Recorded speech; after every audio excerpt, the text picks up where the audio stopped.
Hallelujah, praise the Lord. मसीह यीशु में आप सबकी सलामती हो। आज हम देखेंगे याकूब की किताब उसका 3 बाब उसके 5 आयत में लिखा है, इसी तरह ज़बान भी एक छोटा सा आंसू है और बड़ी शेखी मारती है। देखो थोड़ी सी आग से कितने बड़े जंगल में आग लग जाती है। हालेलुया। कलाम मुक़द्दस का पढ़ा सुना समझ रहा हम सबके लिए बाइस से बरकत हो।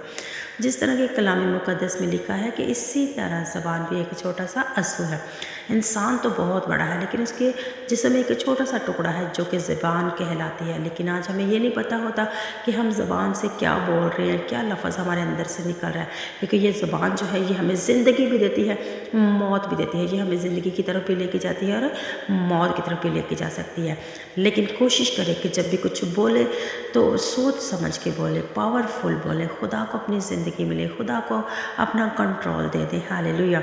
और जिस तरह के माचिस की डिब्बी, उसमें से एक छोटी सी तेल जो होती है, हालेलुया, उसको ले लीजिए और जंगल में जलाकर फेंक दीजिए। जंगल बहुत बड़ा होता है, माचिस की तेल छोटी सी होती है, उसको जलाकर फेंक दे, पूरा जंगल जलकर राख हो जाएगा, कुछ भी नहीं मिलेगा। हालेलुया।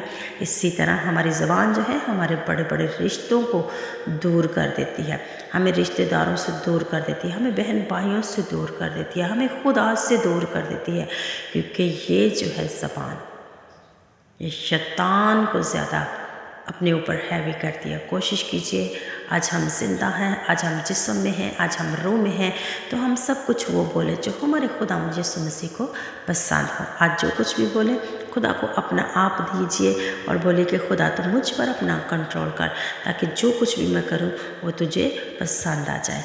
हालेलुया।